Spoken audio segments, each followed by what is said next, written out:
দক্ষিণবঙ্গে গরমের দাপট এখন যেন চরমে পৌঁছেছে। চৈত্রের শেষ আর বৈশাখের শুরুতে যেন প্রকৃতি একেবারে আগুন ঝরাতে শুরু করেছে। সকাল গড়াতেই সূর্যের তেজ তা এমনভাবে বাড়ছে যে দুপুরের দিকে বাইরে বেরোনো কার্যত যেন দুর্বিষহ হয়ে উঠছে। আর তার সঙ্গে পাল্লা দিয়ে বাড়ছে আর্দ্রতা, যার ফলে ঘাম ঝরছে অবিরাম, আর বাতাসেও যেন কোনো স্বস্তি নেই। এই পরিস্থিতির মধ্যেই কিছুটা আশার আলো এবারে শোনালো আবহাওয়া দপ্তর। দক্ষিণবঙ্গের 4টি জেলায় বৃষ্টির সম্ভাবনা তৈরি হয়েছে, যা এই তেতে ওঠা গরম থেকে সাময়িক একটা স্বস্তি এনে দিতে পারে। গত কয়েকদিনে দক্ষিণবঙ্গের অধিকাংশ জেলায় তাপমাত্রা 38 থেকে 40 ডিগ্রি সেলসিয়াসের মধ্যে ঘোরাফেরা করছে। তবে শুধু তাপমাত্রাই নয়, সমস্যা আরও বড় হচ্ছে আর্দ্রতার ক্ষেত্রে। 70 থেকে 80% আর্দ্রতা থাকায় অনুভূত তাপমাত্রা আরও বেশি বলে মনে হচ্ছে। তবে সাধারণ মানুষ কার্যত যেন একেবারে হাঁসফাঁস করছে এই অবস্থার মধ্যে দিয়ে দিন কাটাতে গিয়ে। রাস্তায় বেরোলে বোঝা যাচ্ছে একেবারে গরমের তীব্রতা কতটা। রিক্সা চালক থেকে শুরু করে অফিস যাত্রী সবার মুখে একটাই কথা, যে এই গরম আর সহ্য করা যাচ্ছে না। শহরাঞ্চলে কংক্রিটের জঙ্গল গরমকে যেন আরও খানিকটা বাড়িয়ে তুলেছে। আর অন্যদিকে গ্রামাঞ্চলেও পরিস্থিতি খুব একটা ভালো নয়। খোলা মাঠে কাজ করা শ্রমিকদের জন্য এই সময়টা অত্যন্ত কষ্টকর হয়ে উঠেছে। এই চরম গরমের মাঝেই কিছুটা স্বস্তির খবর এসেছে দক্ষিণবঙ্গের 4টি জেলা, দক্ষিণ 24 পরগনা, পূর্ব মেদিনীপুর, পশ্চিম মেদিনীপুর এবং ঝাড়গ্রামে। বুধবার 22 এপ্রিল থেকে এই জেলাগুলিতে হালকা থেকে মাঝারি বৃষ্টির সম্ভাবনা রয়েছে। সঙ্গে থাকতে পারে বজ্রবিদ্যুৎ এবং দমকা হাওয়া। তবে যদি এই বৃষ্টি দীর্ঘস্থায়ী হওয়ার সম্ভাবনা কম, তবে কয়েক ঘন্টার জন্য হলেও তাপমাত্রা কিছুটা নামতে পারে।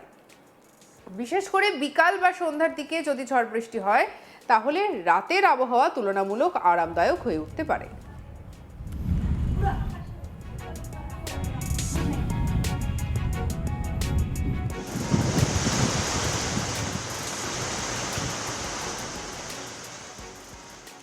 স্থানীয় মানুষজন বলছেন যে এই বৃষ্টি হলেও যেন প্রাণটা একেবারে জুড়িয়ে যাচ্ছে। তবে কৃষকদের একাংশের মতে বৃষ্টি দরকার হলেও অতিরিক্ত ঝড় হলে ফসলের একটা ক্ষতি থেকে যাচ্ছে।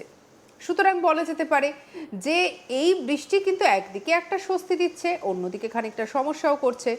আবার কলকাতা, হাওড়া, হুগলি, উত্তর 24 পরগনা, নদিয়া, মুর্শিদাবাদ, দক্ষিণবঙ্গের বাকি জেলাগুলিতে আপাতত গরমের দাপট থাকবে। আজ বৃষ্টির কোনো উল্লেখযোগ্য সম্ভাবনা নেই বললেই চলে। ফলে গরম এবং আর্দ্রতার যন্ত্রণা এখানেই সব থেকে বেশি অনুভূত হচ্ছে।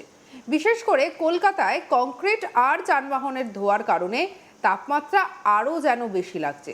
শহরের ভিড়, কম সবুজ এলাকা এবং উষ্ণ বাতাস সবকিছু মিলিয়ে পরিস্থিতি যেন আরও কঠিন হয়ে উঠেছে। তবে আবহাওয়া দপ্তর একটা আশার কথাও শুনিয়েছে।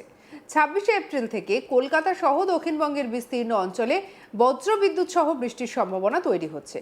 যদি সেই পূর্বাভাস সত্যি হয়, তাহলে গরম থেকে কিছুটা হলেও একটা স্বস্তি মিলতে পারে। কিন্তু তার আগে পর্যন্ত গরমের এই তীব্রতা কিন্তু বজায় থাকবে, এমনটাই জানাচ্ছে আলিপুর আবহাওয়া দপ্তর। ইতিমধ্যেই দক্ষিণবঙ্গের একাধিক জেলায় হলুদ সতর্কতা জারি করা হয়েছে। পুরুলিয়া এবং পূর্ব বর্ধমানে তাপপ্রবাহের একটা সতর্কবার্তা রয়েছে। তাপপ্রবাহ এমন এক পরিস্থিতি যখন তাপমাত্রা স্বাভাবিকের তুলনায় অনেকটাই বেশি থাকে এবং সেই অবস্থা টানা কয়েকদিন ধরে চলতে থাকে। এর ফলে শরীরের ওপরে মারাত্মক প্রভাব পড়তে পারে। চিকিৎসকদের মতে এই সময় অকারণে রোদে বেরোনো এড়িয়ে চলা উচিত। বেশি করে জল খাওয়া দরকার, হালকা পোশাক পরা ভালো এবং শিশু এবং বয়স্কদের বিশেষ যত্ন নেওয়া প্রয়োজন। এই চরম গরমের পেছনে একাধিক কারণ রয়েছে বলেই মনে করছেন আবহাওয়াবিদেরা। পশ্চিমী ঝঞ্ঝার প্রভাব কমে যাওয়ায় ব্যয়বহুল এবং যেটা দেখা যাচ্ছে যে বায়ুমণ্ডলে জলীয় বাষ্পের একটা আধিক্য, স্থানীয় তাপ সঞ্চালন বৃদ্ধি এবং দীর্ঘমেয়াদী জলবায়ু পরিবর্তনের একটা প্রভাব রয়েছে। সব মিলিয়ে এই পরিস্থিতি তৈরি হয়েছে। বিশেষ করে জলবায়ু পরিবর্তনের ফলে আবহাওয়ার চরম ওঠানামা এখন অনেক বেশি করে চোখে পড়ছে।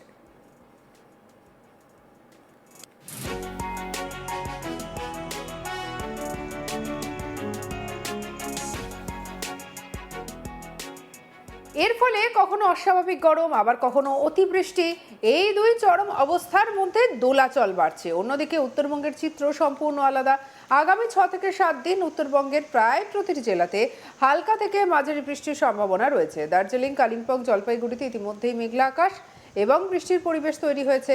পাহাড়ি এলাকায় কুয়াশা আর ঠান্ডা বাতাসের কারণে আবহাওয়া অনেকটাই মনোরম। এর পাশাপাশি কোচবিহার, আলিপুরদুয়ার এবং 2 দিনাজপুরেও বজ্রবিদ্যুৎ সহ বৃষ্টির সম্ভাবনা রয়েছে।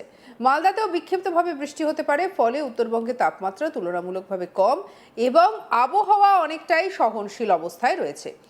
এই আবহাওয়ার তারতম্য কৃষিক্ষেত্রেও প্রভাব ফেলেছে। দক্ষিণবঙ্গের গরমের কারণে মাটির আর্দ্রতা কমে যাচ্ছে, ফলে চাষের কাজে সমস্যা তৈরি হচ্ছে। আর অন্যদিকে উত্তরবঙ্গে বৃষ্টির কারণে কিছুটা সুবিধা হচ্ছে। তবে বিশেষজ্ঞরা সতর্ক করে বলছেন, অতিরিক্ত গরম আর হঠাৎ বৃষ্টি দুটোই ফসলের ক্ষতি করতে পারে।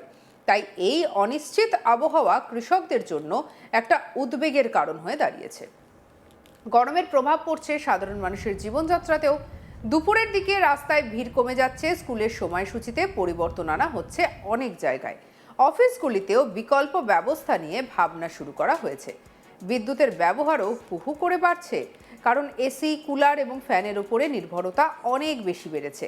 ফলে কিছু এলাকায় বিদ্যুৎ সরবরাহে চাপও বাড়ছে। সব মিলিয়ে বলা যায়, দক্ষিণবঙ্গে এখন গরমের এক কঠিন সময় চলছে। তাপপ্রবাহের আশঙ্কা, তীব্র গরম আর আর্দ্রতার যন্ত্রণা মানুষকে নাজেহাল করে তুলেছে। এর মধ্যে 4টি জেলায় বৃষ্টির সম্ভাবনা সামান্য হলেও স্বস্তির বার্তা দিচ্ছে। অন্যদিকে উত্তরবঙ্গে বৃষ্টির কারণে আবহাওয়া অনেকটাই আরামদায়ক। এখন সবার চোখ আকাশের দিকে, কবে নামবে বৃষ্টি, কবে মিলবে এই দম বন্ধ করা গরম থেকে মুক্তি।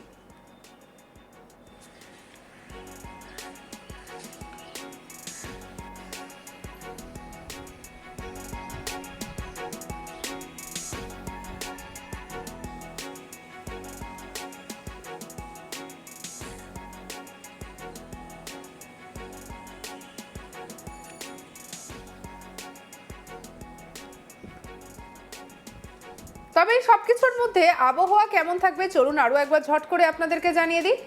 যে গরম একটা আমরা দেখছি, এই গরম থেকে কবে মুক্তি মিলবে এমন কথাই কিন্তু এখন সবার মুখে ঘোরাফেরা করছে। তবে দুঃখের কথা এই যে এই মুহূর্তে কিন্তু সেভাবে বৃষ্টি হওয়ার বা গরম কমে যাওয়ার কোনো সম্ভাবনা নেই, কারণ বৈশাখ মাস পড়ে গেছে। বৈশাখ মাস মানেই একেবারে চরম দাবদাহ। এই সময়টা সত্যি যেন একেবারে পুরো একটা হাঁসফাঁস করা অবস্থার মধ্যে দিয়ে আমরা যাই। তাই যত যাই হোক, কিছু জিনিস কিন্তু একটু মেনে চলতে পারেন। যেমন ধরুন, যখন বাইরে বেরোবেন ছাতাটা সঙ্গে রাখুন। যদি সম্ভব হয়, বিশেষ করে মেয়েদের ক্ষেত্রে একটা স্কার্ফ দিয়ে মুখটাকে র্যাপ করে নিতে পারেন। জল সঙ্গে রাখুন, বেশি বেশি করে ওআরএস খান, বা পেট ঠান্ডা রাখে, শরীর ঠান্ডা রাখে এমন খাবার, যেমন ধরুন কোনো মরশুমি ফল, তরমুজ, ডাবের জল, মিষ্টি ভেজানো জল, এই সমস্ত কিছু খেতে পারেন। সেক্ষেত্রে কিন্তু এই গরম থেকে অনেকটাই মুক্তি মিলবে।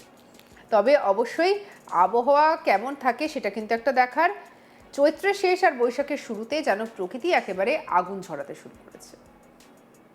সঙ্গে রাখুন আজ তাক বাংলাকে। আপনার মতামত জানান কমেন্ট সেকশনে, সাবস্ক্রাইব করতে ভুলবেন না।